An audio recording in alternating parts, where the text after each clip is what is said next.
Anytime you're ready, Stephanie. Did you know that some artists use dissection to create more anatomically correct figures? This includes the American artist Thomas Eakins, Rembrandt, and even Leonardo da Vinci. Another such artist is George Stubbs, who is also known for more than just human dissection.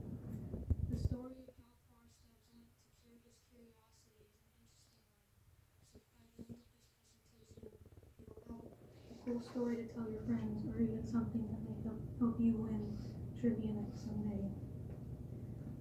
Today, George Stubbs is often known as the horse painter due to his determination to understand horses both inside and out.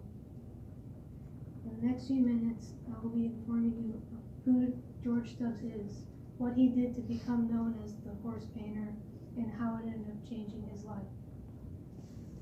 First, who exactly is George Stubbs?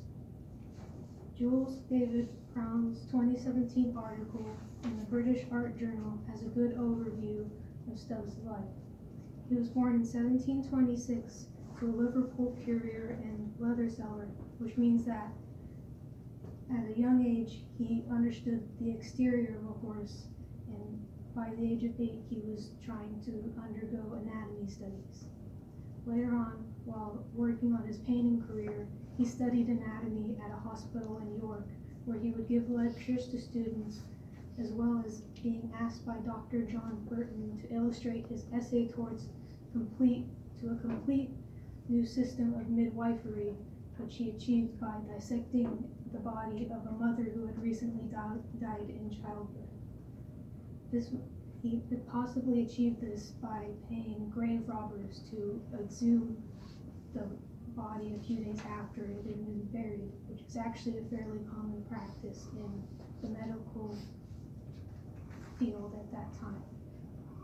After completing his work for Dr. John Burton, he later went on a trip to Italy, which is discussed in Simon Schama's 2007 article, Buffon, which these sort of trips was fairly common for artists to go on, so he was working alongside other English and Scottish artists. However, unlike his fellow artists, he was not inspired by the human statuary there, but rather the horses that they rode on.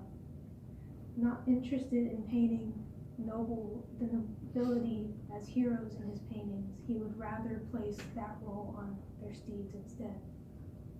Now we get to Stubbs' move to Hoxdale, a village in Lincolnshire. This is important because for the next 18 months are what led to him gaining the name the horse painter. Brown gives a few theories for why George Stubbs specifically chose Hoxdale. Firstly, the Nelthorpes is a fairly wealthy family that lived there and likely gave him financial help while he was there. It was also had a large source of horses for him to conduct his research on, as well as the solitude to conduct it.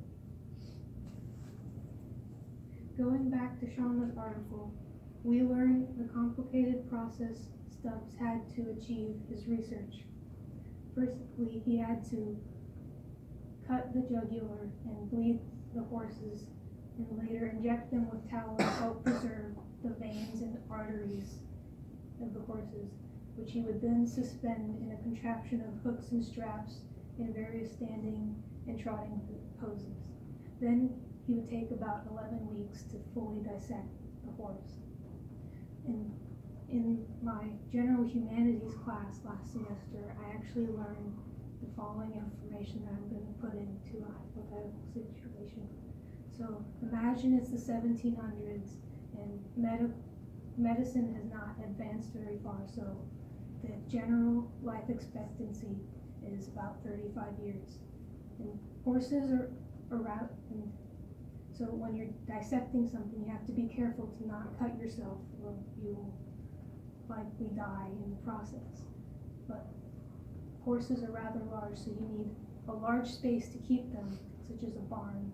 But due to how large they are, it will also take longer to fully dissect them. So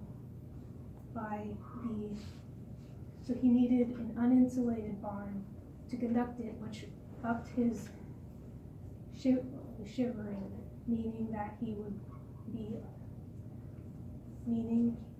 he would be upping his risk of cutting himself in the process of dissection. Finally, we get to know how this research changed Stubbs' life. He published, after his 18-month sabbatical in Hochstal, he published The Anatomy of a Horse, which is what brought him recognition with the nobility. These are some of the sketches he did during that time and published in his book.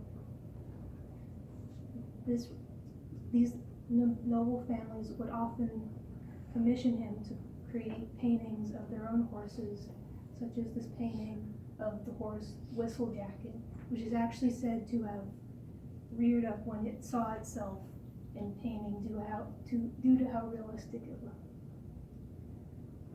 Many of his patrons came to him due to their appreciation of his scientific accuracy and use of aesthetics in his work. In conclusion, George Stubbs became known as the horse painter for his dedication to furthering our knowledge of horse anatomy. Quoting from Crown's article, "The anatomy of the horse that stands as a major scientific achievement in correct study of equine anatomy since the Renaissance. Stubbs has shown that following your interest may lead you well in life, though even if you don't become the next Stubbs, you may help inspire them instead." Thank you.